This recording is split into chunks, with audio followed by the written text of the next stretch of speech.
Salut la team et bienvenue sur Math Pro 2.0, la chaîne des maths pendant le confinement. Alors aujourd'hui on se retrouve pour la correction de l'exercice sur la représentation graphique des suites numériques. Si ça vous plaît, n'hésitez pas à lâcher un gros pouce bleu et à mettre un petit commentaire, ça fait toujours plaisir.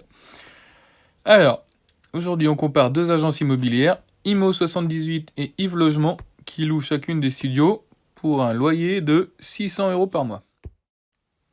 Alors on vous dit, les loyers d'Imo78 augmentent de 100 € par mois. D'accord, on a une augmentation tous les mois de 100 €.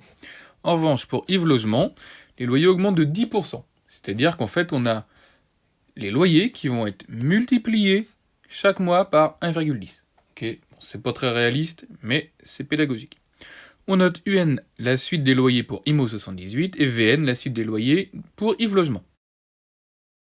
Première question, donnez le premier terme, la nature et la raison de chacune des deux suites.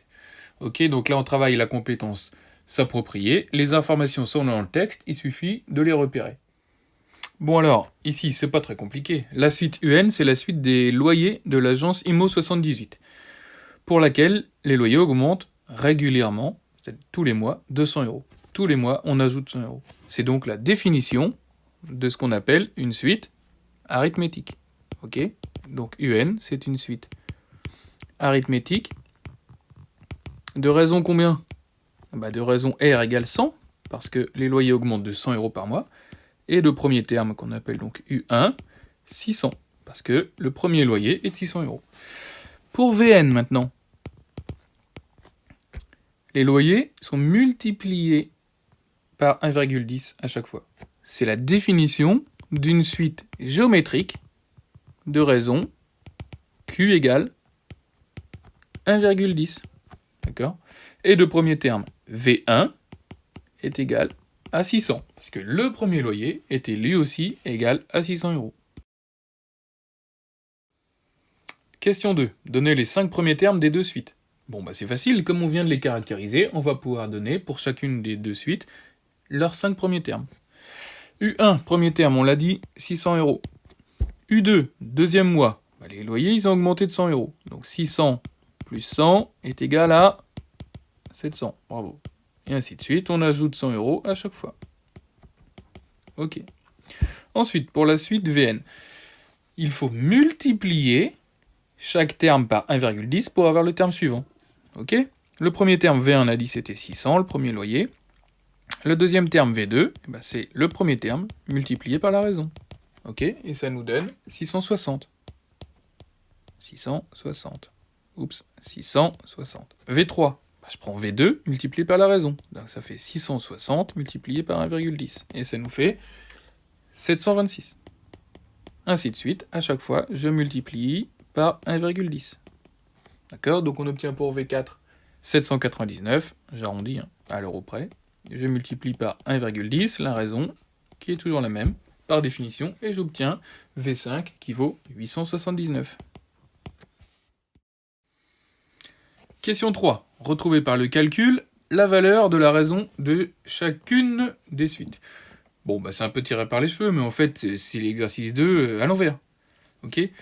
Pour la première suite, U1, je sais que c'est une suite arithmétique, d'accord. Si jamais je voulais trouver sa raison, il faut que je soustrais chacun des deux termes consécutifs. Par exemple, si je fais U5 moins U4, ça fait... ici, c'est assez trivial, 1000 moins 900, j'obtiens bien 100. Voilà, je fais ça à chaque fois. U4 moins U3, 100. U3 moins U2, U2 moins U1, je trouve 100, d'accord, à chaque fois, ce qui veut dire que la raison de la suite UN vaut 100. Et comme c'est une suite arithmétique, je le note R.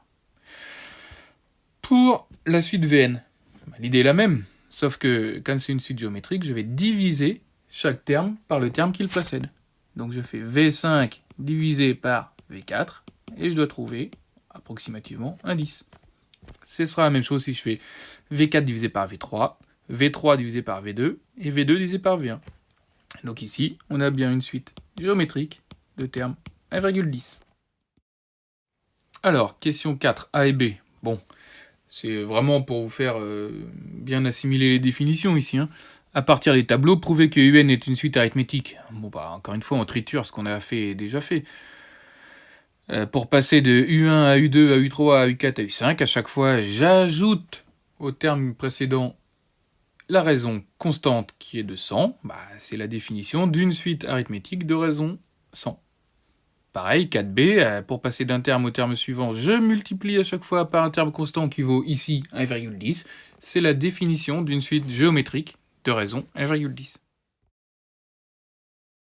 Alors, question 5, plus intéressant peut-être. Tracez ci-dessous la représentation graphique de UN et de Vn sur les 5 premiers termes. Ok, alors, qu'est-ce qu'il faut faire en fait? Bah, c'est la représentation graphique des 5 premiers termes de chacune des suites. Donc, on a ici, en abscisse, les 5 premiers termes, et on va noter en ordonnée ici les salaires, enfin plutôt les loyers en euros. Ok? Donc, il faut commencer par graduer les axes. Alors, donc le premier loyer, lui, pas de mystère, il sera de 600 euros. Ok? Et ensuite, j'ai qu'à dire que 2 carreaux correspondent à 100 euros. D'accord? Donc 700, 800, 900, et ainsi de suite, 1000 euros. Le premier terme, U1, 600 euros, je suis là. Le deuxième terme, U2, je correspond à un loyer de 700 euros, je suis là. Et ainsi de suite. Bon, pas très dur.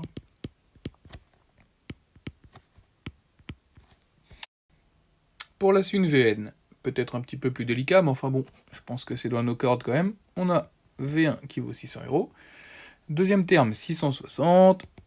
Hop. Ici. Troisième terme, pardon, 726. Hop. Ici. V4 vaut 800. Ça, c'est bien.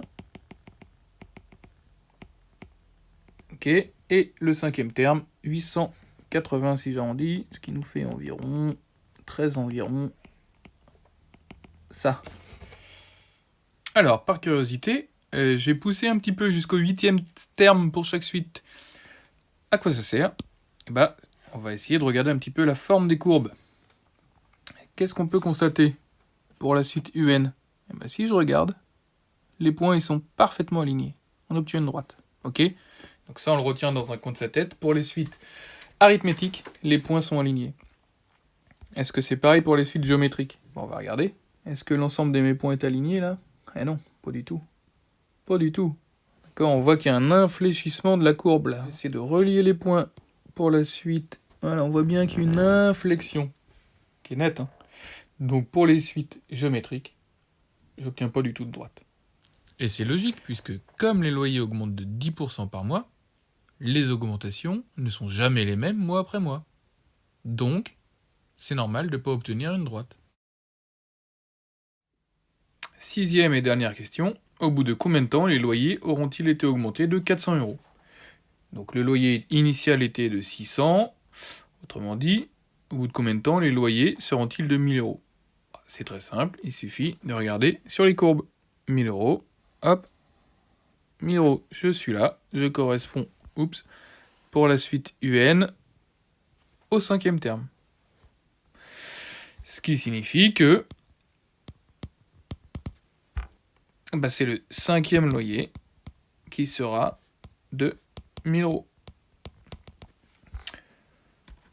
Pour VN, la méthode est la même. Je regarde, 1000 euros, je viens toucher la courbe, je suis là. Je redescends et je m'aperçois que je suis entre le 6e et le 7e terme. Donc c'est-à-dire que le 6e, il sera à un petit peu moins de 1000 euros, et le 7e, j'aurais dépassé les 1000 euros. On pourrait croire que la suite UN croît plus vite que la suite VN, puisqu'on atteindra plus rapidement les 1000 euros. Mais attention, en regardant la forme de la courbe, on s'aperçoit que la suite géométrique finit par croître très très vite. Et on se doute qu'elle va sûrement rattraper la suite arithmétique et la dépasser. Voilà, j'espère que le format YouTube vous a plu. N'hésitez pas à poster vos questions en commentaire, j'y répondrai. Et vive les maths!